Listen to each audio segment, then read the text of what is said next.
Hi guys, and welcome to our own weekly podcast, The Milk Round. We bring this podcast out every week on a Thursday night on our YouTube channel, which you're probably on just now. So if you can like, subscribe, and ring the bell for notifications. Also check out our past 4 podcasts. This is now week 5 of our podcast, so if you haven't seen our other 4, check them out. You might be noticing if you're a regular viewer or listener, or you might not notice if you're a listener because the person hasn't spoken yet, but we've got a different co-host today. So Chris is actually off work because he's moving house, so he can't manage onto the podcast this week. So he asked me to source someone else, and I thought to myself, I've got the perfect person. So I contacted a good friend of mine, a funny guy, great personality, but he wasn't available, so I asked Tom to do it. So. Yep. Unfortunately, you're stuck with me. How are you, Tom? You all right? Yes, yeah, not too bad. Thank you very much. And yourself? I am good, thanks. It's good to have you on. I've been asking you for a couple of weeks, but you've been busy in that with other stuff. Can't stop at the moment. You've got an exciting year this year, so there's something big coming up for you. But I'm glad to have you on. It'll be a good laugh, something different for the listeners and viewers as well. And this week is something that Chris wasn't too comfortable with anyway. He told me so our topic this week is sport, and that's why we've got you on as well, because you're into your sports. Yes. So self-diagnosed sport addict is how I put it. I can't get enough of it. I'm also a sport addict, but just no playing it. I prefer watching or listening to it. So just a wee run through of our social medias. As I said, this is on our YouTube right now. Chris usually does this part, so if it's a wee bit shaky, then don't blame me. This is my first time doing it. So this is our YouTube. You can also get us on Facebook, which is Kelly Youth Complex Staff, Twitter, Youth Complex CYC, Instagram, Youth_Complex, TikTok, Kelly Youth Complex. And if you want to email us with anything, either ideas for the show or anything you're worried about, looking for a wee bit of support, you can get us on cycyouthteam@gmail.com. That went better than what I thought it would. Better than it did in rehearsal, shall we say? Take 15. Yes, yeah. So last week we had a chat about mental health. I don't know if you managed to watch that episode yet, Tom. Oh, I haven't actually, I'm afraid. I didn't do my homework. We had Barbara and Kirsty on, so we had 2 guests, which was good. Unfortunately, this week we don't have a guest just because things have changed with like co-host and things like that. But hopefully we'll do enough. We spoke about mental health, and they gave us a lot of insight into different advice for young people or adults who are watching and listening. Just obviously, it's a bit hard just now with the lockdown and what's happening in the world. A lot of people are struggling. But yeah, that's on our YouTube channel, along with 3 other podcasts, which are all different topics. And go check them out if you've got time. If you want to see me or listen to me and Chris. So first thing we're going to go is what you've been up to this week. So you've been doing anything interesting? This week different to any other week. Not too much really. As you alluded to earlier, we've got some pretty big stuff happening in our lives in that I'm actually expecting a baby within the next, at this point, within the next couple of weeks probably. So a lot of time has been spent just kind of gearing up for that. And as time has gone on, kind of preparing and just being ready for it to kind of begin at any time.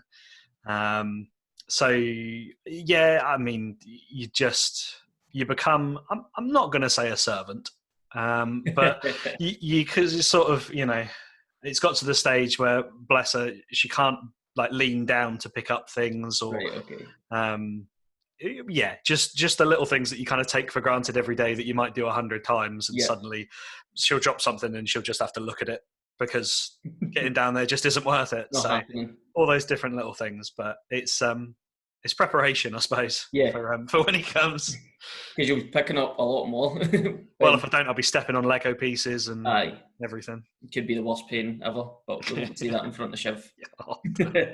Yeah, exactly. So just that's what's new in your world and your week.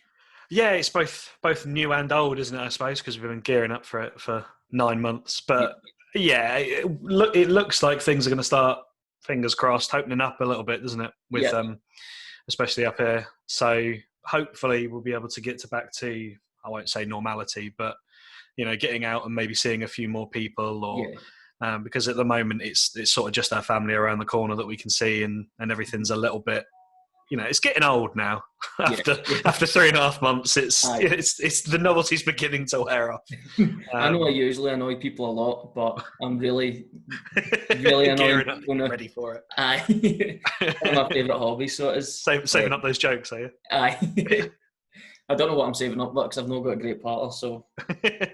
And then our next section, our first section basically, is our nice news. So I don't know if you've seen some of the podcasts, but we do a nice news story every week. And this week I've decided to bring one from our own community. So other times I've said things that are maybe down south happening that I found on the BBC website or that. But this one actually comes from a man who's loved and respected all over Castlemilk and the wider community. I don't know if you know of him, Tom. Obviously you're not originally from Castlemilk. But it's what gave it away? The top. No one outside Portsmouth supports Portsmouth.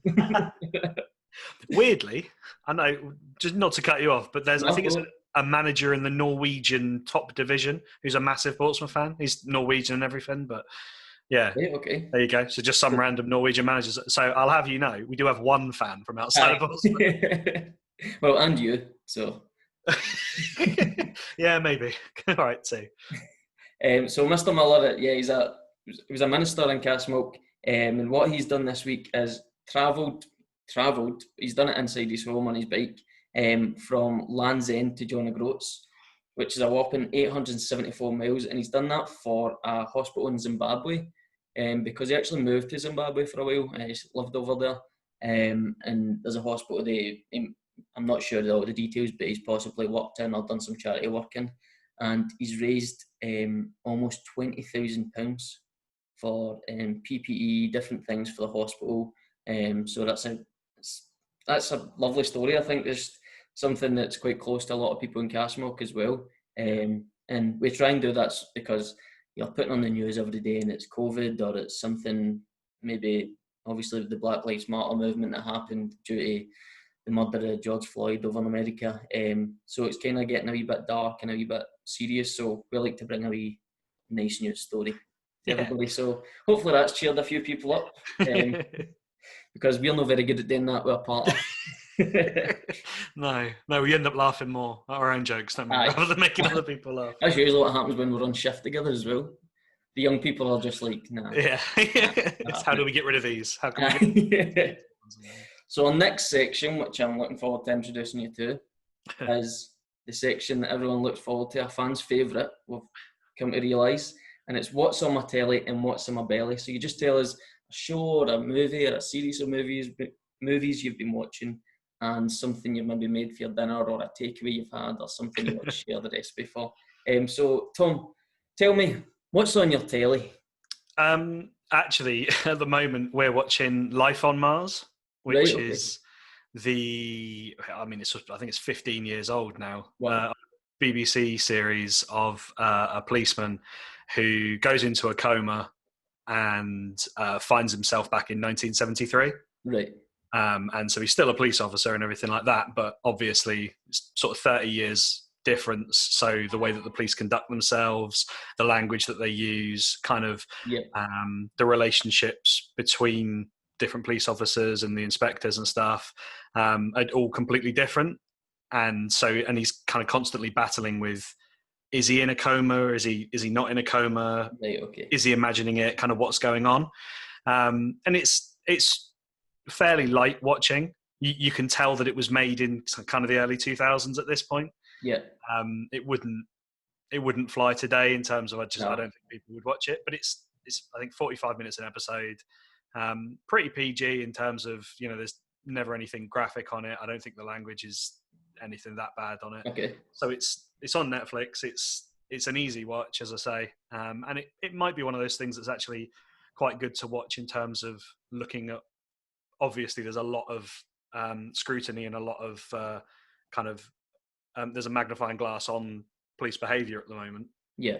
So maybe it's a good idea to look and see where and how they conducted themselves, okay, in this country, but how it was 30 years ago, and looking at how it's changed and then how we might be able to better it and change it again going forwards. I don't know, just drawing a line there that I hadn't thought about until just then. Just then, aye, that's good. Yeah. So what would you rate that out of 10? Oh, 6.5, 7. It's just, as I say, it's something. Yeah, making dinner. What should we stick on? We'll put that on for 45 minutes. If you miss 10 minutes of it, you can figure it out most of the time. Did you watch it the first time round when it was first on? No. I remember catching the odd 10 minutes here and there, but I'd have been 2003. Yeah. So I'd have been 11, 12 at that point, okay. So it wouldn't have captured me. Yeah. The main actor from it is from Doctor Who, is that right? Is he? No, am I just making it up? The younger cop, is he not in Doctor Who at some point? Maybe just talking nonsense like a normal. I'll look it up afterwards. As you said there, you can watch it eating dinner, so that's a great segue into what's on your belly. What's on my belly? In your belly. Don't show that tattoo. Just.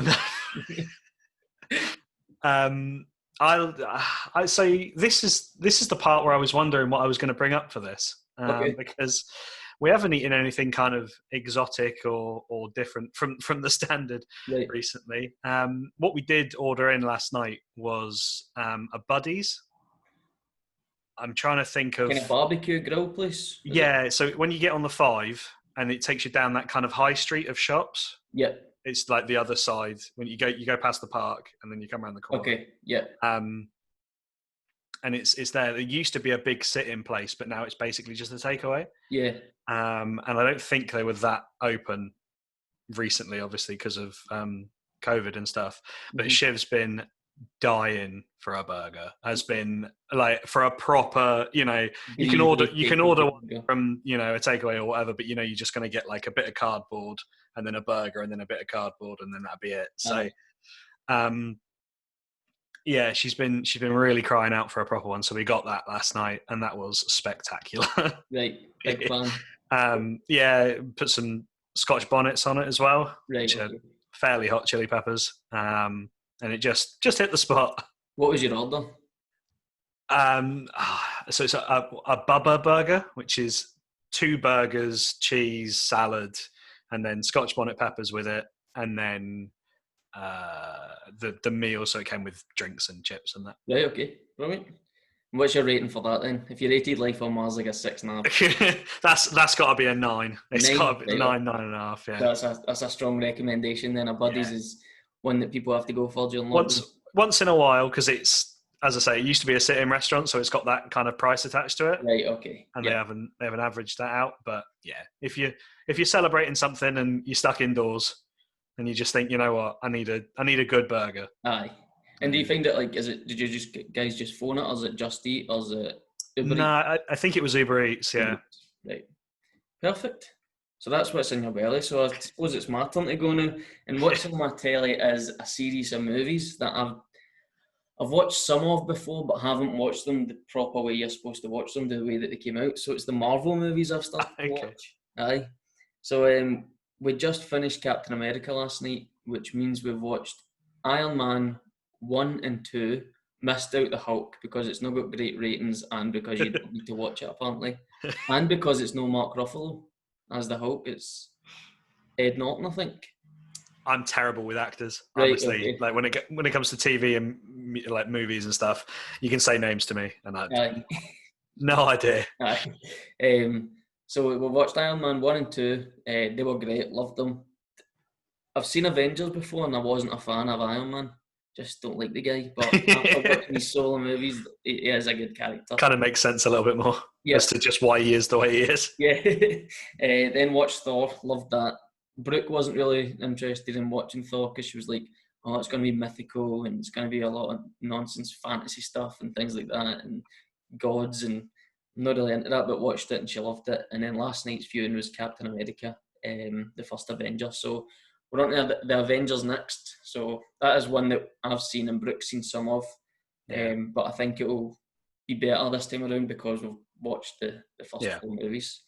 So looking forward to watching the rest. And you can get them on, we've been watching them on Now TV. Not all of them are there. So it might be hard as we go through the series. Because it's Disney Plus now. Disney Plus will be starting to take them away from all of those streaming platforms. So you've got to go to Disney for it, I imagine. there is still a few on Now TV that we'll be able to catch if it isn't on Disney Plus. But I think my mum's got a login for Disney Plus that we might nick for the rest of the series. But yeah, definitely recommend them. Every time I come on here, I recommend something that's like a 15 plus, which would like cater to our young people who are in like third year or higher. Sure. But this one will cater to all of the young people that we work with. So yeah, check out the Marvel. What do they call it? The Marvel Universe, is it? They call it? Yeah, well, MCU, isn't it? I think Marvel Cinematic Universe. MCU or something. Yep. On the subject of Iron Man, I remember watching that for the first time and thinking, got about an hour and a half into it because all of them are now 2 hours plus or whatever. Yeah. And he's just about made the suit, and I'll try not to give too much away, but he's just about made. And I'm thinking, this film must be 3 hours long. Yeah. I'm like, if he's only just figured out how to do this, it must be. And then it ended. And I was like, oh okay. But never mind. We preferred Iron Man 2 to Iron Man 1. It was, but I suppose origin stories have got to be kind of slow like that. My favourite superhero is Batman. Now, it's obviously the DC comics and the Dark Knight trilogy. I love that. So obviously Batman Begins got the origin story, and that's a kind of slow movie as well. Yeah. Because he's going away to Ra's al Ghul and fighting with. It's a bit boring, but still, I think that's how they got the acclaim, though, is that they managed to say, like, look, give me 12 films, give me 3 to do Iron Man, give me 3 to do this, and so I can use one whole film rather than 20 minutes to do their origin story. Yeah, and then it kind of got people more invested and allowed them to kind of do more nuance with it rather than. I was going to say John Wayne, but Bruce Wayne. Imagine John Wayne. That'd be a different story. Goes to the opera or cinema or whatever with his parents, and then 15 minutes later, you don't grow that bond. You don't feel that sense of loss. So I think that's probably why films, the kind of hero films now, are doing better in general because they're being given more license to kind of expand and do more. Yeah, and they're almost 3.5 hour final Avengers movies and stuff. They're almost more true to the comics as well, a lot of them. So like you can see it in so obviously the original Spider-Man movies with Tobey Maguire were so like the comics because they were just so silly and like aimed at young kids and that. But these ones are a wee bit more to teenagers or young adults, I would say, the Marvel Cinematic Universe.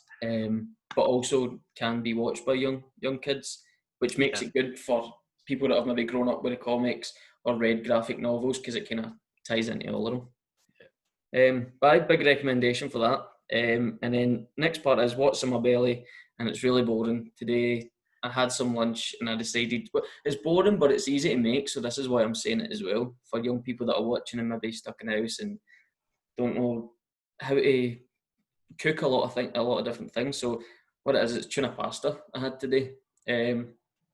Really easy to make. Boil your pasta, get some tuna, and either add mayonnaise or salad cream, and then mix it all together. Obviously, let the pasta cool down. I don't think a hot tuna pasta would be the nicest. And you can add different things like peppers, onions. You can even add spices to it. Like places sell spicy tuna pasta and things like that. So that's what's in my belly. Not exciting, not as good as our buddies, but if you want any recipes or anything probably like that, slightly better for you. Aye. Not amazing for you, but slightly better.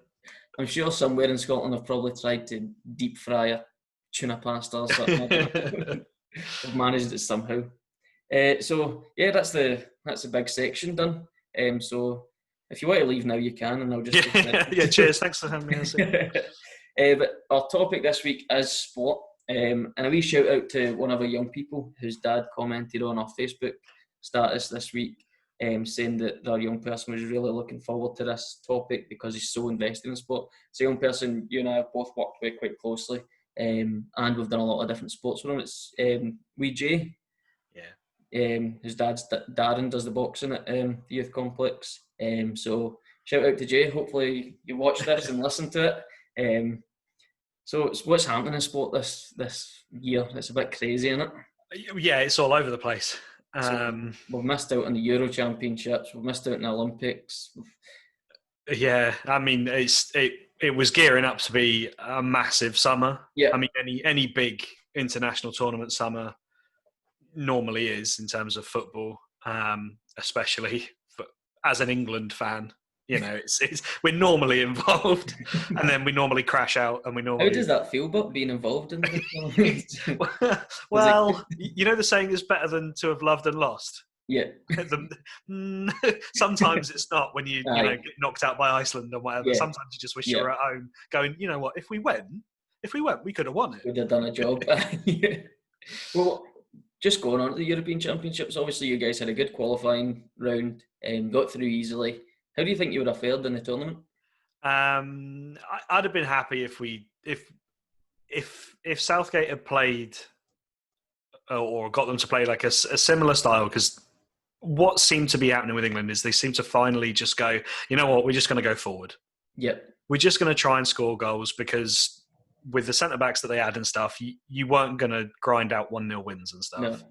No. So that was refreshing to watch, and reminded me of probably what people enjoyed about watching England in the 80s and stuff, and early 90s. Yeah. I'd have been happy with semi-finals if they could have got there and got smashed by one of the good teams or something like that. Because how it feels generally is that it's a project. They're building, because a lot of the key players that people believe have the kind of future and the potential. Yeah, there's probably 10 to 12 players, and okay, you've almost got a starting 11 of them. It's probably the English media more than anything, blowing it out of proportion. But if Rashford carries on, just to pick a name out, if he becomes 25% more of the player than he is now, he's got to be quality. Yeah, and there's a lot of players you could say that about. So Sancho, Phil Foden, you've got yeah, most of, and again, we've just named 3 attacking players. Is kind of the only downside of it all. But yeah, most of them aren't going to become world class, top 5, top 6 players in the world. But if 2 of them do, you're in a better place than English football has been in a very long time. Yes, so definitely.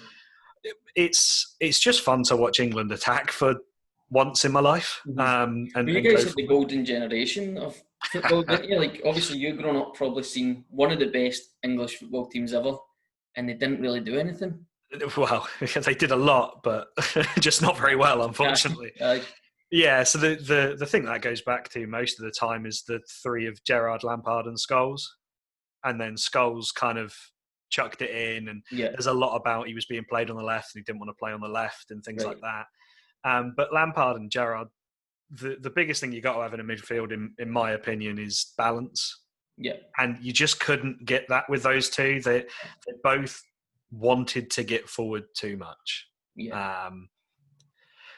So it's easy to say now, just play a 3-man midfield, because that's all the rage. Everywhere you look now, especially in the top leagues, teams are playing 3-man midfields. But we're talking about 2002, 2004, when England was still playing 4-4-2 with Jermaine Defoe and Emile Heskey and Peter Crouch and that. It's easy to say now looking back, but if they'd have gone with a 3-man midfield and then other teams had 60, 70% possession and they lost 4-0, well, then we'd have chucked it in the bin and said, what are you doing? Play 4-4-2. So it is what it is.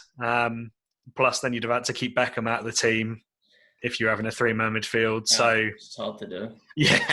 Yeah. But like the last tournament that you were at, obviously semi-final of the World Cup, I'm not trying to be rude about this, but were you kind of showing up when you got to the semi-final, because you had a kind of easy route to the semi-final? Oh, completely. The one good team we played before Croatia was Belgium, and they beat us. I think. If they didn't beat us, then we drew. And it wasn't very impressive. But yeah, the Croatia game, I think we went 1-0 up, didn't we, with a Trippier free kick? Yeah. And then you saw that lack of guidance and that lack of maturity where they are a young team. Yeah. Because every time they got the ball, they just wanted to bomb forward. It was lumped forward. Henderson had a nook of a game. He just played high balls over the top, and you're like, if Henderson was, I know he is a matured player now, obviously a Champions League winner, about to win the Premier League, but if he just calmed down with the ball in that game and just turned back to his fullbacks and just said, look, I'm going to play it to you guys, you're going to play it back to the goalkeeper or the centre-half, and then I'm going to take it again and slow this whole game down. Just take 30 seconds out of it, and then take it into little 5-minute chunks. break the game down. If you need to, make a few challenges. Get the ref to blow his whistle a few times. Just actually, ice cream. I don't know if you can hear that. Fancy an ice cream, anyone? Yes, please. In the rain. Lovely. I don't know if we'll wait for it to go past. Who knows? Dun, dun, dun, dun, dun. Not off by heart, that tune. And then it starts back up again, and then cuts off. Or not today. It's not. Just giving it that she knows she's on. That's what it is. Not having it. Just going back to the European Championships, and since you said that you'd have been happy with semi-final, who do you think would have won it this year? I've no idea. No. France seems like a good bet. Obviously, they just won the World Cup, so you'd imagine they'd be odds on. Belgium have got to be up there, but Belgium have that golden generation of England vibe about them, where they're just not sticking for some reason. It's not gelling, and I thought it would the last World Cup, and it did to a point. They came back against Japan, obviously beat them, and then they got into the semi against France, and they were the much better team. Yeah, Belgium, it wasn't a great game if I remember though. Was it? But France just kind of out-tacticked them almost. Yeah. Like just said, like, we know you're going to have most of the ball, we know you're going to press us at the right times, but we're going to press you at the the critical. We're going to get a goal. We're going to get a goal, and we're going to leverage it. Was that the Pavard goal? The one that one, like the half volley kind of thing. Yeah, where it just absolutely. It might not have been that game. That was Argentina. Was it? Wasn't it when they beat them 4-2, 4-3 or something? Right, so that's the European Championship. But so we've got to wait till next year. And Scotland still don't know if we're in it yet. So there's still hope. That's my winners picked out for it. Scotland. I'm just hoping that they kind of use the Euros next year, because I still don't think they'll win it, even with another year gone by. I just hope they use it as kind of a practice run, as like you know what. Let's take a squad that we think we'll take next year. Yeah, let's get them used to that kind of 2-week atmosphere where you just take them away. You got them for a week and a half before the tournament actually starts, and then you got game 3 days, game 3 days, game 3 days, and try and get them used to that. And there'll be a couple that won't make it, and you won't take in a year's time to the World Cup. But I just think, okay, you're never going to hear Southgate come out and say we're not going to win it, but it would be nice to just consider where we are in the whole footballing world. Aye. When you've got Brazil's and Germany's and France and so that's international football. What about what's happening in club football? I mean, I know more about Scottish football, you know more about English football, but will I start with the Scottish football? If you'd like, mate, and I'll chime in with some hmms and yeses at times. Right, okay. So obviously the leagues in Scotland didn't come to a finish. Titles were handed out, and promotions and relegations were handed out as well. But that is actually being fought over now, because Hearts and Partick Thistle weren't happy with it, thought it was unfair, so they're taking the SPFL to court. It has been won in different countries when a club takes a football authority to court, but I'm not sure that they've got to stand on here. I think because the votes have went the SPFL's way every time. The vote to finish the league early and give out prize money. The vote to restructure Scottish football, it passed without reconstruction. So I think the SPFL are too strong, and they'll beat Hearts and Partick Thistle in court, which means that the top league, the Premiership, is looking to start in August again, but Rangers will be in that second leg of the Europa League where they're 3-1 down to Leverkusen, which is going to be like a small tournament over in Germany, where the German team, Leverkusen, who are flying in Bundesliga still, I know it's finished, but they're still having a great season. I've been playing for like a month now, and they've got the games behind them. Whereas Scottish football isn't even back to full contact training and things like that. It feels like we're a wee bit behind the rest of the world, and it might be that they think it's the safest thing, they think it's the best thing, but fans are getting a wee bit restless now and just wanting to see a bit of change. If we had reconstruction, fans would have went, right, okay, we'll accept that. Well, next season will be better because we'll have either 14 in the top league, or we'll have it will just be something totally different, because I think even Scottish fans are getting sick of Scottish football. I know 1998, that's when every other fan in the world got sick of Scottish football, but we're even starting to get sick of it. But after that, the lower leagues are looking to start in October, so that's quite a wait as well. Yeah. From March to October, that's a long break away from senior team. It's a long break for teams not having the revenue that they create every game. And they have been given these loans, and a few of the top clubs are actually giving it to their charities. But the guy who's pumped that money in to help clubs will be going like that. I know he won't say, don't give it to charity. People's lives don't matter as much as football, but it'll be like, I set that up so that you could help smaller clubs and help the football in this country. And I get that your charities do help football in a way, and communities and things like that, but it's just all a bit of a circus right now, I would say. Yeah. How does it look from not being a fan of Scottish football, if you've read anything about it? I've read more than I would have if I didn't move up here. Okay. That's for sure.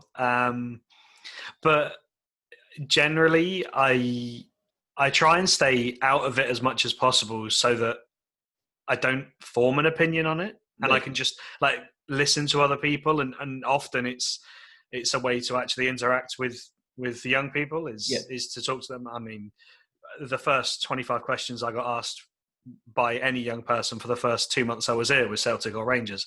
I could be talking about the weather and they'd be like, yeah, but Celtic or Rangers. So it's a fairly obvious thing to kind of talk to them about, but it does help. Sorry to interrupt. I just don't recognise that term, Celtic or Rangers. It's Rangers or Celtic. You see it? That's the way it's said, Tom, remember? Yes, sorry. If I turn this shirt inside out, it's green and white on the other side. Right, okay. Totally impartial. Halves together. Oh, half and half scarves. Don't get me started. No. But that can take us on to English football then, I suppose, can't it? Yeah. So English football's a mess. It's a total, as much as it might be a circus up here, the amount of money in English football allows it to be one of the most corrupt and blind establishments of any sporting kind of organisation on the globe. The FA just care about the top teams and about the Premier League. And okay, that's because the Championship and League One and League Two, they're part of the EFL, the English Football League, so they kind of have their own smaller kind of not governing body, but group of people in charge and organisation. Yeah. But if it doesn't happen to a top team, the FA do not care about it. We've seen that in recent years, I suppose, haven't we? Bury and Bolton and things like that. Bury, Bolton, and the just merry-go-round of ownership. What happened to Blackburn kind of a decade ago? Obviously, it's near and dear to my heart being a Portsmouth fan. Is just we had 4 sets of owners in the space of about 2 years. One of them, the first one that bought us, it turns out stole €5 million or dollars from his wife to buy the club, and then didn't have any actual money past that.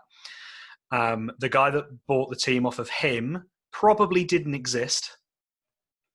As in, there's no record of him existing. And the FA have these things called the fit and proper persons test and stuff. And how can a person that probably doesn't exist own a club?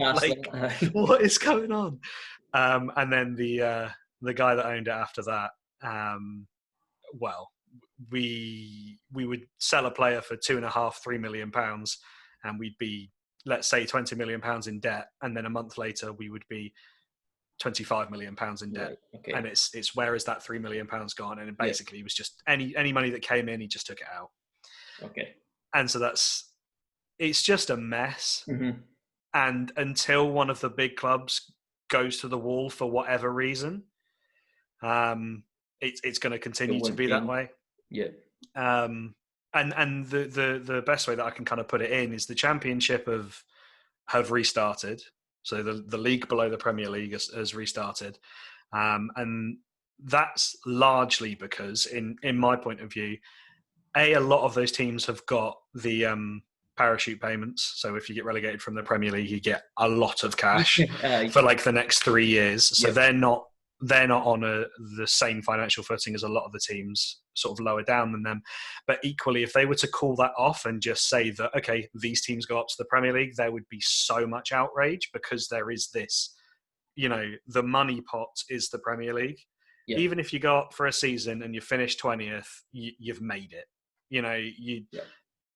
Because of the parachute payments and because of the TV rights and stuff like that, it's mad. And then League One and League Two, they're playing playoff games, but no other games are happening because most of the other teams, if not pretty much all of them, cannot afford to play in empty stadiums. Yeah. They can't afford to play the player wages for, I think, 7 or 8 games and just be in empty stadiums. And how can you have a football league? So you've got 24 teams in League Two and League One. So that's 48 teams. Let's take 8 out. So you've got 40 teams who can't run. They do not have enough money to run without fans in the stadiums. And most of these teams are bringing in 2,000 to 3,000 a week. It's not, it's not 40,000. It's not, it's not even 5 figures. it's 4 figures. And it's just a total mess. Mm-hmm. But as long as it's Bury that goes to the wall and not Manchester United, no one's going to blink. They're not caring. Aye. A good thing for fans or global fans, that the football is actually back, though. That's the thing that I think a lot of people have just missed watching a game. But it has been different, hasn't it, watching the football? Completely. We had a discussion about it recently and we were just like, it's not the same watching it. And we can't put a finger on it if it's because, in the Premier League it's meaningless right now because we know Liverpool have won it. Or if it's because there isn't fans in the ground. What do you think it is? I think it's one of those grass is always greener. We lost football as a collective, football fans lost football for 3 months, which is mad. Yeah. And football fans don't often go 3 months without football. If you think that the season normally ends in April and you've got pre-season in August. Mm-hmm. So that's June, July. And then kind of through those months, you normally have transfer gossip and stuff as well. So for football fans to go 3 months without anything is what that hunger is about. And I think it's come back and they've gone, oh, you know what? It's actually, some people are just a yard off. There's no fans. So when a goal goes in, it's just kind of, it has a pre-season friendly atmosphere to it. Yeah. Okay, it's great that it's there, obviously. And it's great that it's also being used as a tool to kind of put emphasis on Black Lives Matter and stuff like that. Yeah. Like, I think that's one of the biggest things. Because again, it's football and it's England and Scotland, and you don't really have a more powerful tool than that. Yeah, I don't feel. I think sport is the greatest thing that we as a population have ever kind of created because of how it can serve communities. Yeah, definitely. I think just going back to what you said about like missing it for 3 months and it doesn't happen, and up here in Scotland, so majority of football fans in Scotland will support Rangers or Celtic, and we finished the league in May. Scottish Cup final recently has had Celtic in it every year, so their fans are watching a game at the end of May, and then they're qualifying for the Champions League in July. Yeah. So you're going like a month and a bit without football, and then the closest to that you're missing football is the January. We've started a winter break. Yeah. And that's from the end of December to the end of January, it's 3 weeks or something you miss out of football. And sometimes that happens, and obviously in the summer that happens, 3 weeks without football. But then, like you said, you've got the news surrounding it, you've got different pre-season friendlies and all that. So yes, just hope that it doesn't lose too many fans. I hope that people get back to going to the football and supporting their clubs and putting the money back into their clubs when it does actually fully come back. I think people have realised that fans make football. I think that's what's going to come out of this, is that football without fans is pointless. Yeah. Like, without that live atmosphere, it's just, there's nothing to it. And it goes back to the little clubs. So the clubs in League Two, in League One, and dare I say the lower league teams in Scotland, the lower Premiership teams in Scotland. Yeah. Where it's so much more about the community that they involve. Yeah. Definitely. And it's about what they can give back, but also the community identity that it gives. Yeah. Yeah. And it's that I think the Premier League has lost completely. Yeah. Yeah, I'd love to be able to watch Portsmouth on TV at Saturday at 5:30. Yeah. But knowing that they're not there, having experienced, I've worked it out earlier, in the space, by the time I was 24 years old, I'd seen Portsmouth play in Europe and play in each of the top 4 divisions in England. Right, okay. Which is just balmy. I don't think anybody would have thought that in a quarter of a decade. And then that's like Rangers as well, I suppose.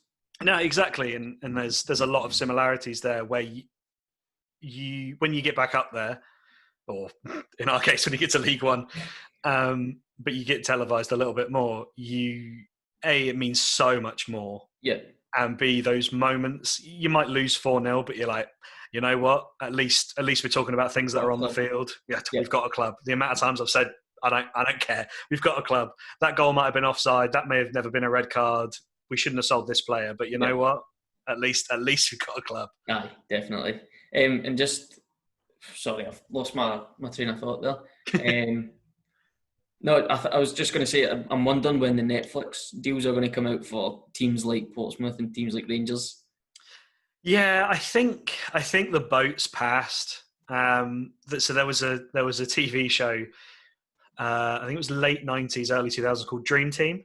Yeah, which followed a mythical team called Harchester United, and it was like EastEnders but with football. Mm-hmm.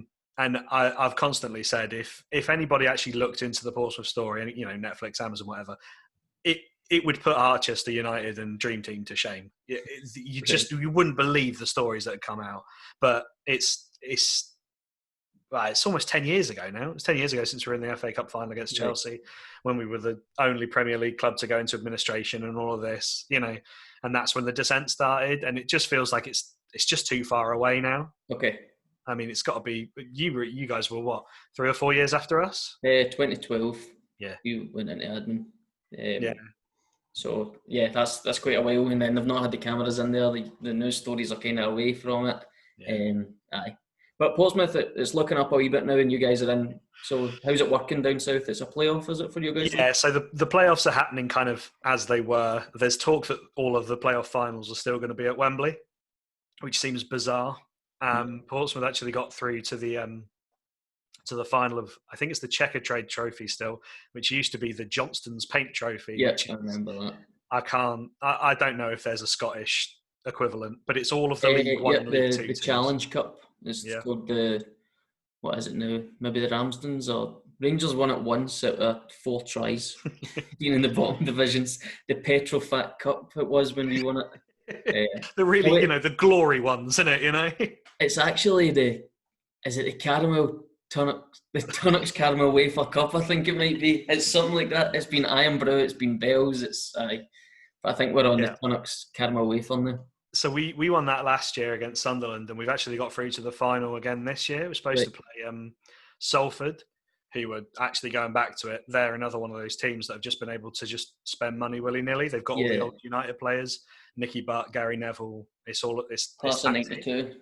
And so they've been able to just spend their way through non-leagues. They bought Adam Rooney from Aberdeen, I think it was, and he was like second top scorer, I think, the year before they bought him. And it's like you're a non-league club.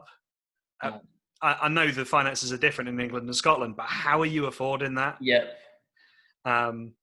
So we were supposed to be playing them in the final, and nobody knows what's happening with that. Whether they're going to play it in August as a pre-season game, or nobody knows. But that's going to because we sold about 55,000 tickets for that.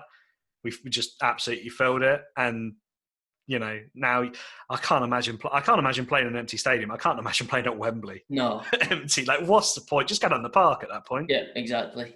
Or just give it to like one in between the 2 clubs that are in it, and give the money to them. Give a lot of the ticket money to that club. Yeah. But like you said, they won't help the wee clubs. One word answer for this one: are Portsmouth going up this season? No chance. Okay. Well, that's 2 words. No chance. Right, okay. So that's your prediction for that. So what I thought we'd do next is put a few predictions for football this weekend. You up for that? Yeah. Right. This will go terribly, but I've got 5 different tournaments, so there's 5 different games. So the first one is the Premier League, and it's Aston Villa at home to Wolves. You can't look past Wolves at the moment, can you? Nah, they're looking great, aren't they? Yeah. I mean, it's what, 3/4 of the Portuguese national side minus Ronaldo, isn't it? Pretty much. Did you see the goal that they scored as well? Was it Neto that scored it the other night? I had it on in the background. It was that the second one. It came over to the back post. I saw the first one. I didn't see the second Traore one. done brilliantly. He gave it out wide and put it over to the back post, and he's just rocketed it in the top corner. Great goal. I'd go Wolves as well for that. Next one's the FA Cup, Norwich, Man United. It's got to be United. There's a chance Norwich can nick a goal and defend it, but I'm going to say Norwich. Yeah. I think United have been great recently. They've really turned it around and they're getting the results that they need. Obviously, Fernandes came in and kind of changed their team about. Rashford's playing well, but they always say the magic of the FA Cup, don't they? And if it's in front of a crowd of 4 stewards and 3 coaches at Norwich. United are used to playing in no atmosphere, aren't they? That's true. You've got a couple of friends that might watch this and they'll be friends with you after that. So I'll go Norwich for that one then. Next one, La Liga, Celta Vigo versus Barcelona. I've watched very little La Liga football ever, but how are you going to pick against Barcelona?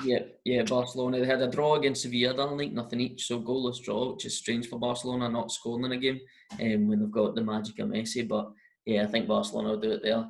Next one is the English Championship, Leeds Fulham. So Leeds flying high at the top of the league, but didn't have a good result against Cardiff at the weekend there. I'm picking Leeds to bottle it, so I'm going to go Fulham. I think. Wait, are Fulham the team in third? I'm not sure where Fulham are in the league. It's because the team that are third have got sort of 8 games to make up 9 points or something ridiculous. You know, and Leeds have always been good at kind of throwing it away. I'd love it. I kept my best Kevin Keegan impression. I would love it. But I'm going for a Leeds bottle. Come on, Fulham. Like, I'll say Leeds. I'll go against that one. I'll say they'll bring it back and they'll stay top. So I think West Brom are catching up with them, aren't they? I think they're level on points, maybe. Right, okay. And then, as you said, maybe 8 points or something behind them. I think it is Fulham. I think you're right. So that'd be a big one. Narrow that down to like 5 points or something. Yeah. And then the last one is Serie A, and it's Lazio versus Fiorentina. Lazio got Ciro Immobile, haven't they? Who's just scoring goals for fun. So we'll take Lazio. I think Celtic beat them twice in the Europa League this year as well. Lazio. Really? Aye. But I think they have been flying in Serie A. So yeah, I'll go the same as you. Say Lazio for that. So when that happens at the weekend and they're all beat, you know why me and Tom don't encourage gambling or betting or anything like that. Yeah, I'm shocking at picking games. So the next part is, we've spoke a lot about football. Obviously, that's our favourite sport. It's what we grew up playing and watching the most, I suppose.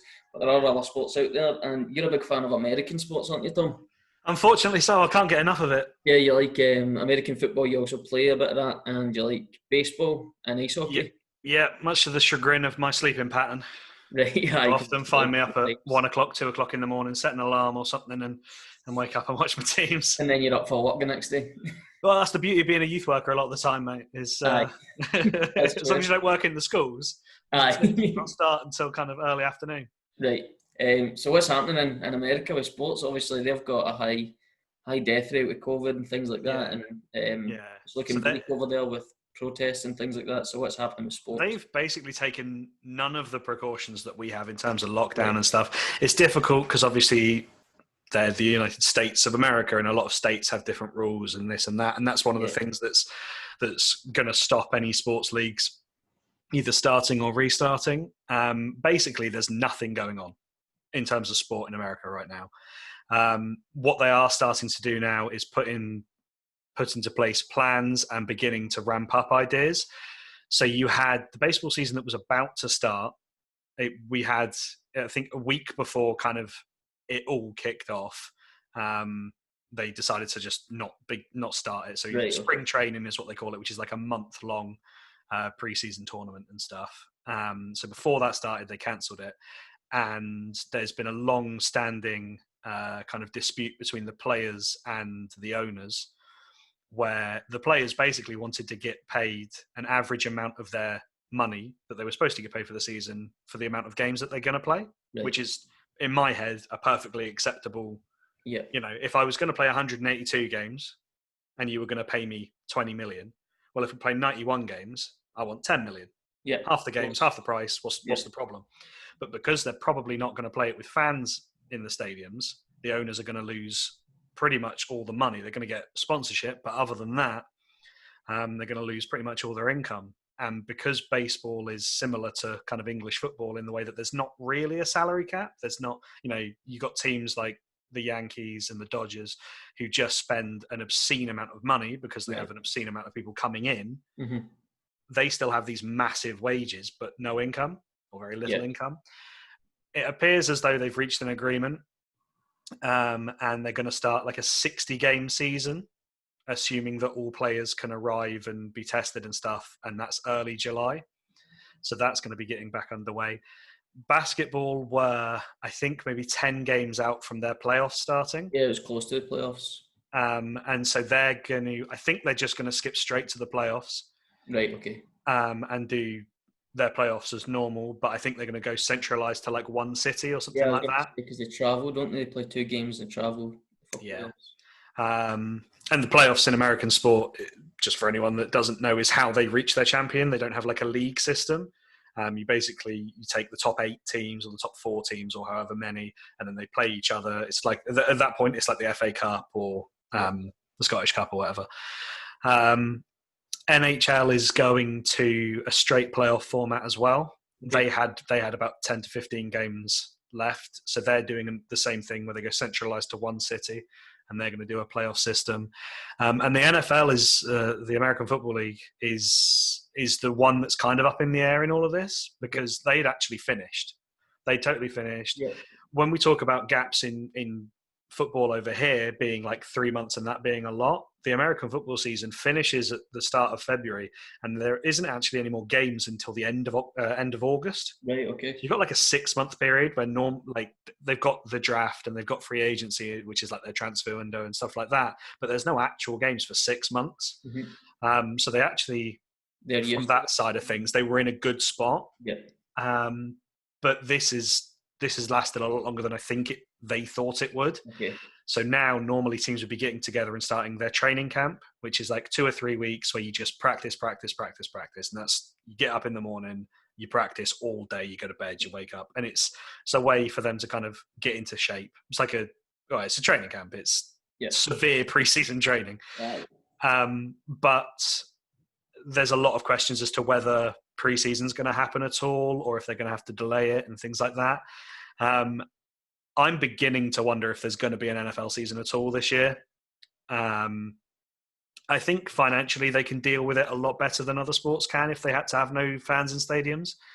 But I don't think, because of the amount of contact in it and because of how America have decided to deal with coronavirus in general, I don't think there's going to be enough of an improvement in time where everyone kind of in the sport decides that it's okay to go ahead with. Which is a shame because that's kind of my most loved American sport. Mm-hmm. But from everything else, it looks like you're going to get some form of season, just kind of pared down. So you'll still have that if anyone else out there enjoys getting up at 1 a.m. or 2 a.m. like me. Well, sports lovers who might not actually enjoy American sports, or not know about it enough, might think, right, I'll jump on that because everyone's sleeping patterns out the window as well now anyway. Isn't it just? Another quick question. How are your team getting on the NHL? Is there any chance of them getting to the playoffs and winning it? So they'll be in the playoffs. They've got I can't remember if it's a one-off game. Pittsburgh Penguins? Yeah, the Pittsburgh Penguins. Right. I can't remember if this is a one-word answer or not. No, just they've got it. So they've rejigged it slightly. They've got a one-off game, I think, to then get into like the playoffs proper, because then they do a best of 7. Sorry, right. Yeah. Each round after that, they probably should beat the team that they're up against, but as we've seen from football coming back and stuff like that, form goes out the window. Yeah. Everybody's so kind of out of shape, out of form, everything, that it's just going to be an absolute flip of the coin. Who gets the luck? Yeah. It could be anything. You could have some no-hoper who scores 4 goals or something, and and that's that. If they get through that, they got a chance, but we'll see. Okay. One question, just going back to what you're saying there about being out of shape and that. Do you think English football players were brought back too soon? because we've seen last night that Aguero was injured. A guy who's probably, I know he's 31, 32 now, Aguero. Yeah, he's struggled with the injury bug a little bit recently, but yeah. I know what you're saying, and I actually asked this to a couple of friends of how many like soft tissue injuries and non-contact injuries are we going to have to see before the FA actually admit that they did, that it was wrong to bring him back. My mate said there's no chance they'll ever admit that, but I think you can already see it was a mistake. Yeah. Okay, great. Thanks. I just wanted to I meant to say it when we were talking about football, but I forgot all about it. So the next part of our podcast and the last part before we finish up is the quiz. Now, I usually quiz Chris or a guest that comes on against Chris, and Chris is the reigning champion. So I don't know how it'll work. I don't know if we'll both be joint reigning champions because you'll win this one today, obviously. You could take his average answers. You could take his average score from the first three or 4 weeks. Or I'll pass it to Tony or something to work that out. But this week's quiz is just for you. I've got 5 questions. Just see how you do. How many do you think you'll get before I ask the questions? I'm an eternal pessimist, so I'll say 2 and be close with a third. Okay, right. And there is a bonus point in one of the questions. Oh, my goodness. So it's potentially 6 points. Potentially 6. Yeah. So first question is, who scored the first goal when the Premier League returned last week? Oh, no. Okay. First game was 0-0, which was Villa Norwich, I think. What was the second game? Oh, no. This is bad. This is where watching the entire weekend of football just melds into one and you've got no chance. I think City Arsenal was the late game that night. Oh, that might have been and then the other one in the middle. Was that Southampton Norwich? Maybe. Let's say it was Southampton Norwich, and then the first goal would have been Danny Ings. No, well off. I think there was only 2 games that day. Oh, was there? Yeah. Was it City? Yeah, City. I can't even remember who scored that. Yeah, Sterling won it. Yeah. Louise made the head on Sterling. Yeah. So number 2, who are the current NBA champions? The Toronto Raptors. Well done. That's 1. Number 3, Saul Campbell currently manages which League One club? Oh no. They're in League One. They're absolutely atrocious. Southend United? Well done. He actually played in Southampton one time, I think. 2 points. You've reached your target. Yeah, there we go then. Number 4, the Kansas City Chiefs won this year's Super Bowl, but who were their opponents? The San Francisco 49ers. And the bonus point comes in this one. So you've got that point right. Oh, don't ask me to score. What was the score?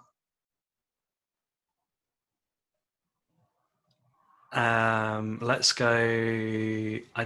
Field goals. Okay, I'm trying to think back, but also dead air is bad air, so I'll try and talk through it. Okay, let's go 31-27. You got the right winning score 31. It was 31-20. Ah, okay. So you're on 3, no bonus point. But last question, I think you'll get this. Neil Warnock took over at which English Championship club this week? Middlesbrough. Middlesbrough, correct. That's good. 4. Yeah, I'll take 4. And the 5th one was there, but I just messed up my days. So that's what we've got this week. So thanks very much again for coming on. Really appreciate it. No worries. I'm glad just to talk sport. Aye. Shiv's been, she's got cotton wool in her ears just because I'm just talking sport at her. I think a lot of people will be watching this episode just to fall asleep. We'll let a couple of my dulcet tones, is it? So, thanks very much. Would you like to come on again? Yeah, of course, mate. Especially if you give me really easy American sports questions. That was great, mate. Yeah, okay. And I'll text you the answers before it again. That'd be great. Yeah, I'll make sure to forget a couple of them just in case. Yeah. Right, okay. Thanks for watching again, guys. I'll just run through our social medias just in case you guys want to put any questions towards me, Chris, and any guests that come on, or like our new co-host, Tom. So you can catch us on Facebook at Kelly Youth Complex Staff, on Twitter at Youth Complex CYC, on Instagram at Youth_Complex, on TikTok at Kelly Youth Complex. You can also email us, cycyouthteam@gmail.com, and please subscribe, like our videos, and ring the bell for notifications on our YouTube. Thanks very much, and we'll catch you next week, guys. Cheers. Bye. Bye.